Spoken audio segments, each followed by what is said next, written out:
buat bikin layangan. Mana? Ini kamu potongnya jadi 4 bagian nih. Yang dua 42 cm, yang dua lagi menjadi 48 cm. Oke.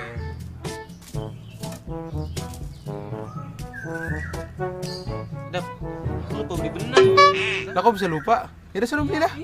Beli. Tapi kira-kira berapa sentimeter yang Udah, dibutuhin ya? beli aja sono. Banyak pasti.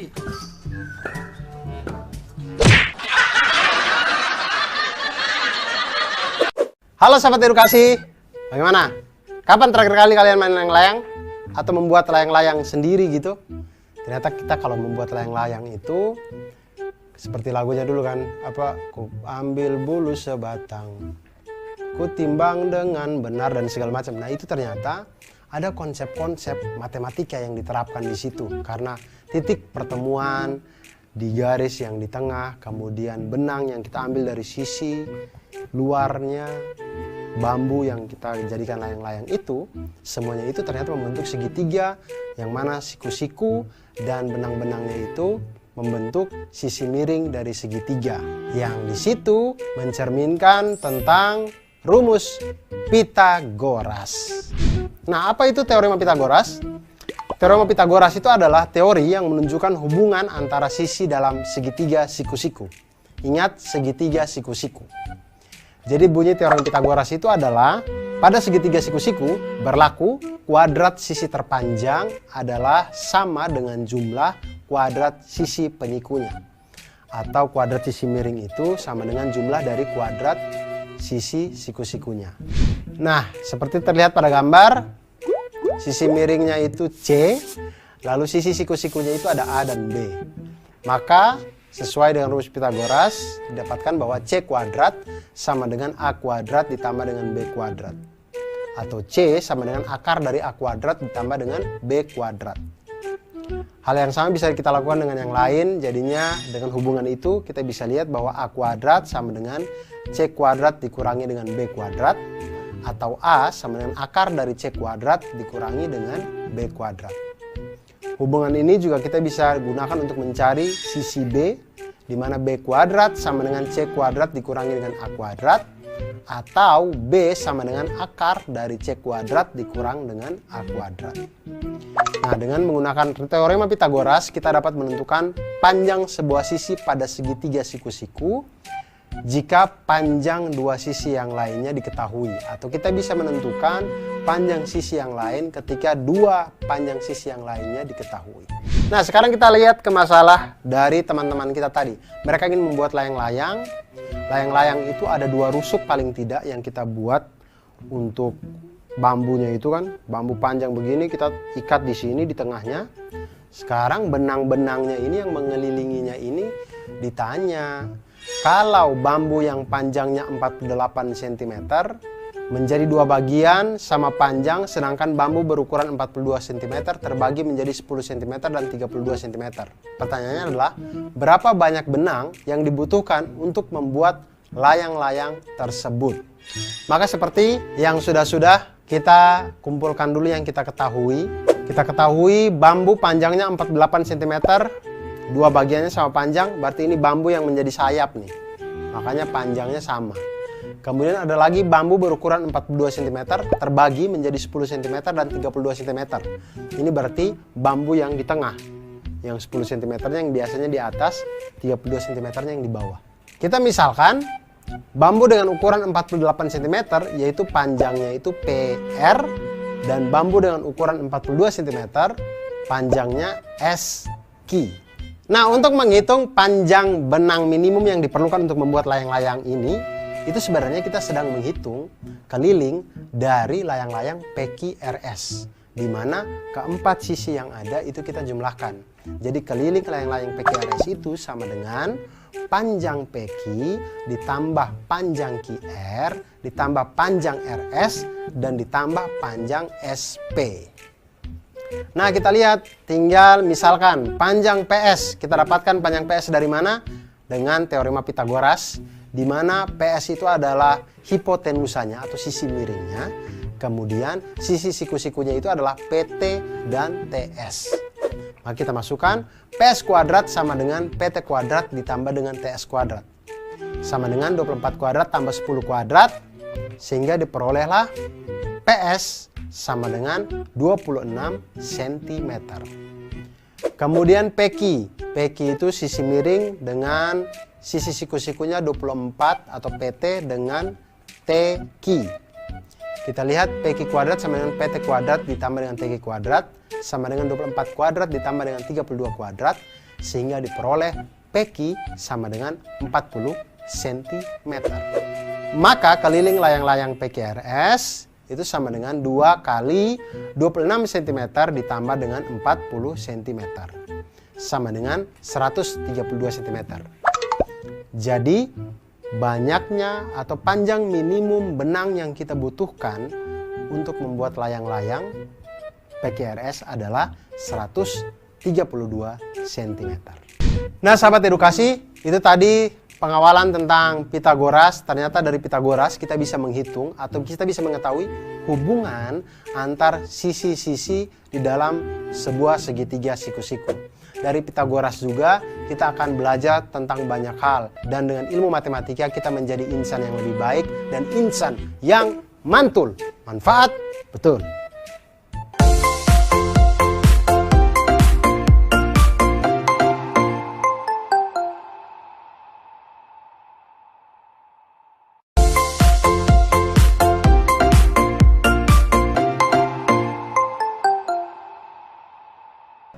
Bagaimana cara menghiasnya ya? Hasan, Hafiz, sini.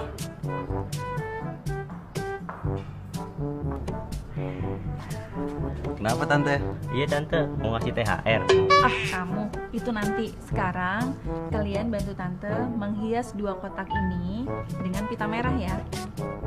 Tante mau dipitain juga nggak? Nah, nanti tante tambah cantik dong. Ah tante bisa aja. Menghiasnya di bagian diagonalnya ya, seperti ini, yang rapi, biar cantik seperti tante. Ah tante bisa aja. Nah, sekarang kalian kerjakan dulu ya. Tante tinggal dulu. Hasan, kok ini disuruh dibikin diagonal ya? Kenapa nggak dililit aja? Kan lebih gampang. Ya sih, tapi suka-suka tante apa? Ayo kerjain lah. Yaudah.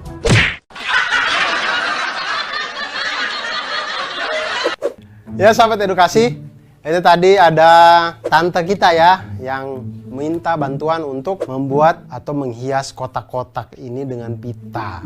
Nah, masalahnya adalah menghias kotak dengan cara menempelkan pita sepanjang diagonal sisi. Artinya semua diagonal sisinya itu harus ditempel pita. Sedangkan satu sisi itu kan mempunyai 2 diagonal. Dua-duanya ini harus ditempeli pita semuanya. Lebih jelasnya perhatikan sketsa berikut. Nah, jika kita ambil bagian atas kado, maka akan tampak seperti ini. Terlihat diagonal sisi pada kado membentuk segitiga siku-siku.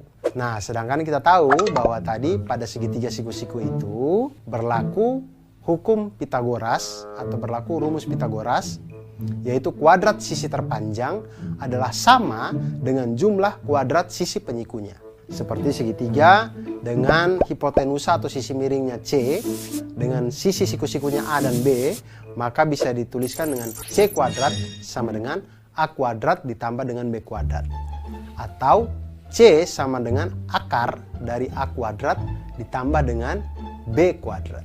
Hubungan yang lain juga bisa dari itu, bisa kita cari A kuadrat sama dengan C kuadrat dikurangi dengan B kuadrat, di mana A sama dengan akar dari C kuadrat dikurangi dengan B kuadrat. Dan kita juga bisa mencari sisi B-nya, B kuadrat sama dengan C kuadrat dikurangi dengan A kuadrat sama dengan, atau B sama dengan akar dari C kuadrat dikurangi dengan A kuadrat. Masalah yang ditimbulkan tadi adalah, yang harus kita selesaikan adalah berapa panjang pita yang dibutuhkan untuk menghias 2 buah kado secara diagonal. Nah, jika kado pertama itu berbentuk balok dengan ukuran panjang 16 cm, lebarnya 12 cm, dan tingginya 8 cm. Dan kado kedua itu berbentuk kubus dengan panjang sisi 20 cm. Berapa banyak pita kado yang kita butuhkan? Nah, kita lihat kado yang pertama, balok. Balok itu memiliki 6 sisi yang terdiri dari 3 pasang sisi yang saling kongruen, yaitu sisi atas dengan sisi bawah, sisi alas dan sisi tutup itu sama-sama kongruen, sisi depan dan sisi belakang sama-sama kongruen, dan yang ketiga adalah sisi samping kiri dan sisi samping kanan itu juga saling kongruen. Sisi yang berhadapan itu saling kongruen. Jadi kita lihat di sini, kita bagi seperti pada gambar. Sisi panjang kali lebar itu adalah sisi alas dengan sisi tutup. Itu sama-sama kita kali 2. Kemudian sisi panjang kali tinggi itu adalah sisi depan, itu sama dengan sisi belakang. Kemudian sisi lebar kali tinggi itu adalah sisi samping, itu sama di kiri dan kanan. Masing-masing semuanya kita kali 2. Oke, lalu kita lihat diagonal pada masing-masing sisi balok. Setiap sisi balok mempunyai 2 diagonal, berarti kan. Nah, diagonal sisi yang pertama itu adalah didapatkan dari akar dari P kuadrat ditambah dengan L kuadrat. Sama dengan 16 kuadrat ditambah dengan 12 kuadrat, sama dengan akar dari 400 sama dengan 20 cm. Ini untuk diagonal dari sisi yang pertama.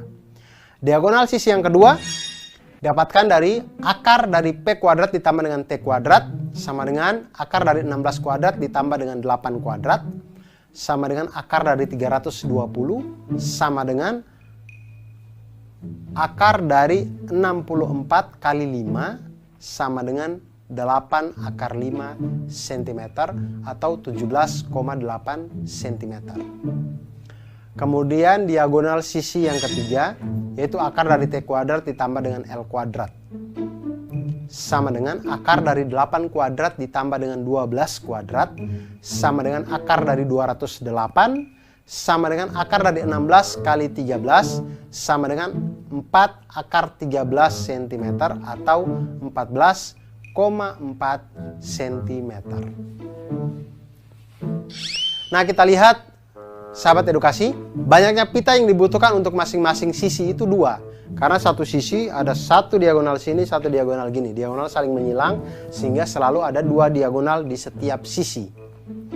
Nah, karena balok itu memiliki 3 pasang sisi yang kongruen, maka banyaknya pita secara keseluruhan adalah 2 kali 2 buah untuk diagonal yang pertama, 2 kali 2 buah untuk diagonal yang kedua, dan 2 kali 2 buah untuk diagonal yang ketiga. Jadinya totalnya semuanya 4 kali 3 sama dengan 12 diagonal. Nah, kita lihat diagonal sisi yang pertama ada 20 cm, diagonal sisi yang kedua 17,8 cm, dan diagonal sisi yang ketiga ada 57,6 cm. Maka banyaknya pita yang dibutuhkan adalah 2 kali 2 buah untuk diagonal yang pertama, maka 4 kali 20 cm sama dengan 80 cm. Kemudian untuk diagonal yang kedua itu ada 2 kali 2 buah juga, jadi 4 kali 17,8 cm sama dengan 71,2 cm. Kemudian untuk diagonal yang ketiga kita lihat ada 2 kali 2 buah juga, jadi 4 kali 14,4 cm sama dengan 57,6 cm. Jadi total panjang pita yang dibutuhkan adalah 80 cm ditambah dengan 71,2 cm ditambah dengan 57,6 cm sama dengan 208,8 cm. Itu untuk kado yang pertama. Untuk kado kedua berbentuk kubus. Kubus ini adalah bangun ruang sisi datar yang dimana ke-6 sisi-sisinya semuanya kongruen. Depan, belakang, atas, bawah, kiri, kanan semuanya itu kongruen. Jadi semua sisinya itu kita kali dengan 6 karena 6-6-nya kongruen. Dan sisi kubus ini diketahui panjangnya itu adalah 20 cm. Sekarang kita hitung panjang diagonalnya. Ketika diketahui sisi kubusnya 20 cm, maka panjang diagonalnya itu adalah akar dari S kuadrat ditambah S kuadrat sama dengan akar dari 20 kuadrat ditambah dengan 20 kuadrat sama dengan akar dari 400 dikali 2 sama dengan 20 akar 2 cm atau 28,2 cm. Maka banyaknya pita yang dibutuhkan untuk masing-masing sisi adalah 2 karena saling silang tadi. Jadi karena kubus memiliki 6 sisi yang kongruen, maka banyaknya pita keseluruhan adalah 2 dikali dengan 6 sisi tadi dikali dengan panjang diagonal yaitu 28,2 cm. Sama dengan 338,4 cm. Nah itu dia tadi tentang pita pada hadiah balok dan juga kubus tadi. Nah sekarang saya punya trik untuk sahabat edukasi sekalian. Trik menentukan diagonal sisi pada kubus. Ingat, kubus itu adalah bangun ruang di mana 12 rusuknya itu semuanya kongruen sama panjang. Sisi-sisinya juga kongruen, semuanya sama. Jadi ketika kalau ditanya diagonal sisi kubus, kita bisa cari dengan diagonal sisi kubus sama dengan akar 2 dari panjang sisinya. Atau akar 2 kali panjang sisinya. Hal ini diperoleh dari rumus Pitagoras. Yaitu diagonalnya itu adalah akar dari S kuadrat ditambah S kuadrat. Sama dengan akar dari 2 S kuadrat. Yaitu akar sama dengan S dikali dengan akar 2. Sehingga diagonal sisi kubus itu kita dapatkan sama dengan akar 2 dikali dengan panjang sisinya. Nah, bagaimana sahabat edukasi? Apakah setelah ini ingin menghias pita, ingin menghias kubus, ingin menghias balok? Oleh karena itu, jangan pernah berhenti untuk belajar matematika, karena matematika membuat kita menjadi mantul, manfaat betul.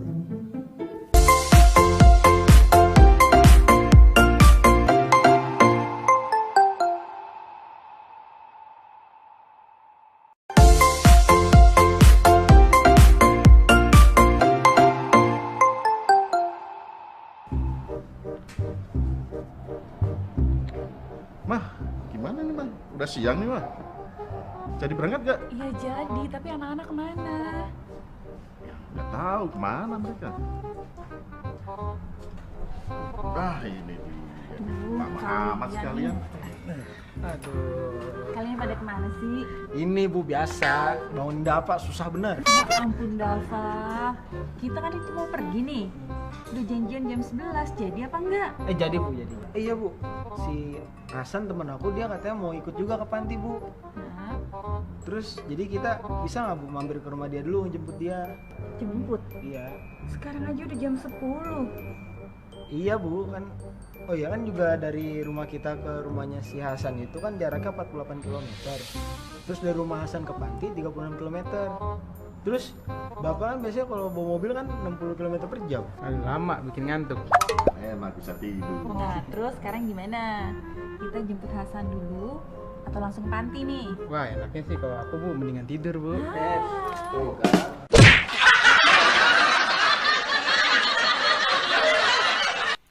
Halo sahabat edukasi, bagaimana menurut kalian? Semisal ayah yang tadi itu, kalau dia pergi ke rumahnya temannya dulu, apakah ayah bisa hadir di panti asuhan itu tepat waktu? Saya juga tidak tahu, oleh karena itu mari kita coba hitung ya. Tapi ini luar biasa ya. Kalau kita lihat dari gambar ini, kita lihat di situ, rumah ayah ke panti asuhan, kemudian rumah ayah ke tempatnya Pak Denny, ini semuanya ini membentuk segitiga. Saya berpikir ini dia tinggal di mana sampai jalannya bisa selurus itu ya. Kok bisa membentuk segitiga siku-siku? Ini dia hidup di dunia mana ya rumah ayah ini ya? Ya tapi itu dia matematika. Matematika itu memang bisa membuat sesuatu menjadi lurus. Oleh karena itu kita bisa melihat jarak dari ayah ke rumah temannya atau dari ayah ke rumah panti asuhan ataupun dari rumah temannya ke panti asuhan, semuanya bisa kita hitung dengan menggunakan rumus Pitagoras. Seperti yang kita ketahui bahwa rumus Pitagoras itu berlaku pada segitiga siku-siku. Jadi pada segitiga siku-siku berlaku kuadrat sisi terpanjang adalah sama dengan jumlah kuadrat sisi penyikunya. Ada segitiga di mana sisi miringnya itu C dan sisi siku-sikunya itu adalah A dan B, maka C kuadrat itu sama dengan A kuadrat ditambah dengan B kuadrat. Atau C sama dengan akar dari A kuadrat ditambah dengan B kuadrat. Hal yang sama bisa kita lakukan untuk mencari sisi B, di mana B kuadrat sama dengan C kuadrat dikurangi dengan A kuadrat, atau B sama dengan akar dari C kuadrat dikurangi dengan A kuadrat. Hal yang sama juga bisa kita lakukan pada sisi A, di mana sisi A itu A kuadrat sama dengan C kuadrat dikurangi dengan B kuadrat, atau A sama dengan akar dari C kuadrat dikurangi dengan B kuadrat. Nah, sekarang kita akan membantu Bapak tadi ya. Dia ingin ke panti asuhan, tapi dia bingung kalau dia mampir dulu ke rumah temannya, apakah dia tepat waktu. Nah, kita lihat. Ayah dan keluarga akan memiliki janji untuk tiba di panti itu pada pukul 11 siang. 11 malam panti asuhan sudah tutup, jadi pasti 11 siang ini. Kemudian pukul 10, teman ayahnya itu meminta untuk ke rumahnya terlebih dahulu. Nah, jarak rumah ayah ke rumah temannya adalah 48 km. Wah, temannya ini tinggal di luar kota kayaknya nih. Sedangkan jarak rumah teman ayahnya ke panti asuhan adalah 36 km. Nah, jika ayah mengendarai mobil dengan kecepatan rata-rata 60 km per jam, apakah jika ayah pergi ke rumah temannya terlebih dahulu, ayah akan terlambat sampai ke panti atau tidak? Nah, di sini akan kita hitung. Kita lihat sketsanya. Setelah kita perhatikan sketsa, ternyata permasalahan tersebut dapat diselesaikan dengan teorema Pitagoras, yaitu menentukan jarak dari rumah ayah langsung ke panti asuhan. Di situ kita lihat 48 kilo, 36 kilo itu adalah sisi dari penyiku. Kemudian kita lihat jarak panti asuhan itu bisa kita dapatkan dengan akar dari 48 kuadrat ditambah dengan 36 kuadrat sama dengan akar dari 2304 ditambah dengan 1296 sama dengan akar dari 3600 sama dengan 60 km. Nah, waktu yang ditempuh ke panti asuhan jika langsung dari rumah ayah, maka waktu sama dengan jarak dibagi dengan kecepatan. Jaraknya adalah 60 km, kecepatannya adalah 60 km per jam. 60 km dibagi dengan 60 km per jam sama dengan 1 jam. Jadi kalau ayah berangkat dari rumah pukul 10 dengan waktu yang ditempuh 60 menit, maka ayah akan tiba pukul 11 siang di panti asuhan. Ayah akan tiba tepat waktu. Nah, jarak dari rumah ayah jika harus ke rumah temannya terlebih dahulu. Kita lihat ya. Kalau ke rumah temannya lebih dahulu berarti 48 ditambah dengan 36 sama dengan 84 km. Nah, waktu yang ditempuh ke panti asuhan jika ayah harus ke rumah temannya terlebih dahulu adalah jarak dibagi dengan kecepatan sama dengan 48 tambah 36 dibagi dengan 60 sama dengan 84 km dibagi dengan 60 km per jam sama dengan 7 per 5 jam atau 7 per 5 dikali dengan 60 menit sama dengan 84 menit. Artinya kalau dia berangkat dari rumah pukul 10 dengan lama waktu 84 menit di perjalanan, maka dia akan tiba di panti asuhan pada pukul 11 lebih 24 menit atau ayah akan terlambat datang selama 24 menit. Itu pun kalau dia di rumah temannya tidak nongkrong-nongkrong dulu. Nah, itulah dia sahabat edukasi. Dari belajar matematika ini kita belajar agar kita menjadi orang yang mantul. Manfaat betul.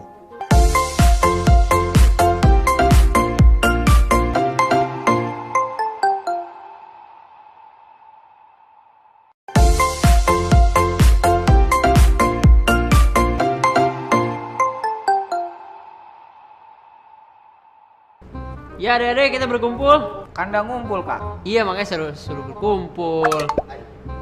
Oke, kalian akan saya bagi menjadi beberapa tim. 2 tim, Kak. Tim merah sama biru kayak acara Sevi itu, Kak.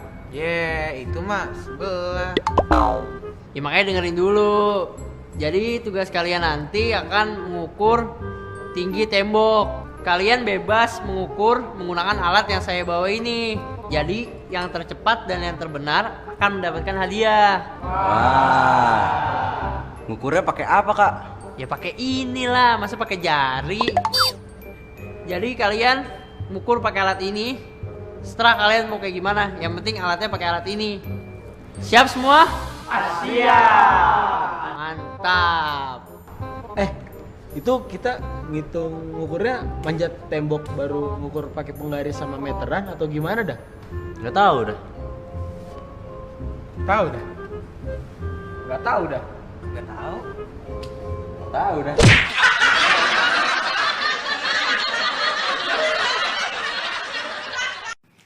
Halo sahabat edukasi, sekarang bagaimana ya kalau kita ingin menghitung tembok atau tiang atau sesuatu yang tinggi yang itu di luar jangkauan kita.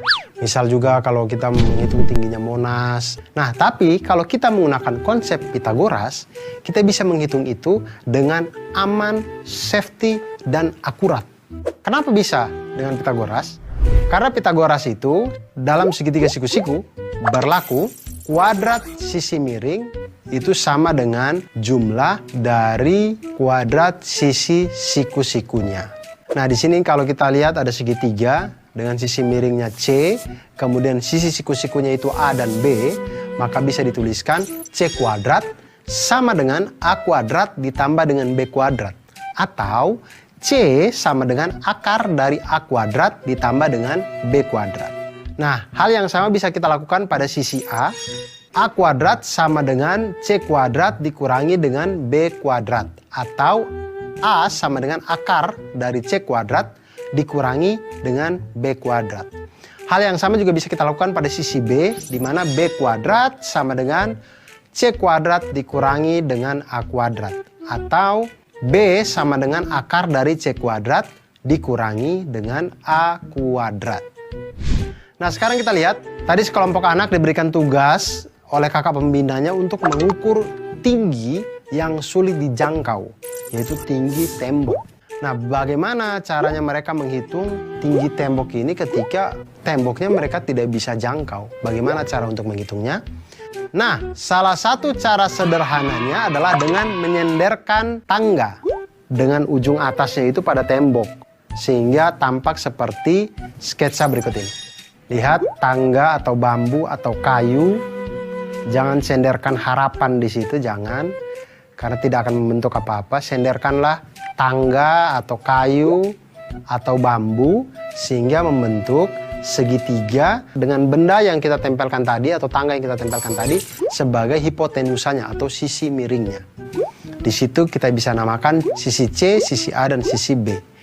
Jika kita perhatikan kan kita bisa menggunakan teorema Pitagoras pada di sini. Langkah pertama untuk mengetahui tinggi tembok adalah dengan mengukur panjang tangga terlebih dahulu. Jadi sebelum kita senderkan, kita hitung dulu nih panjang tangganya nih. Sudah ketahuan, baru kita tempelkan, kita misalkan itu sebagai sisi miring atau sisi C. Nah, langkah kedua, ukur jarak antara ujung bawah tangga dengan tembok. Kita misalkan ini sebagai A. Jika sudah mendapatkan itu, maka kita bisa mencari sisi B atau tinggi tembok itu dengan rumus Pitagoras, yaitu B sama dengan akar dari C kuadrat dikurangi dengan A kuadrat. Nah, dengan menggunakan teorema Pitagoras, kita dapat mengetahui ketinggian-ketinggian yang sulit untuk kita jangkau. Contoh sekarang ya, misalkan panjang tangga adalah 5 meter. Kemudian jarak dari tangga ke tembok adalah 3 meter. Berapakah tinggi tembok? Maka tinggi tembok itu bisa kita cari dengan tinggi tembok sama dengan akar dari 5 kuadrat dikurangi dengan 3 kuadrat. Sama dengan akar dari 16 sama dengan 4 meter. Atau tinggi tembok itu setinggi 4 meter. Nah, sahabat edukasi, selain Pitagoras ini kita untuk menghitung tembok, menghitung ketinggian-ketinggian yang tidak bisa kita jangkau, kita juga bisa menggunakan matematika untuk menghitung kemampuan kita untuk memahami kehidupan dunia ini dan membuat kita menjadi orang yang mantul, manfaat betul.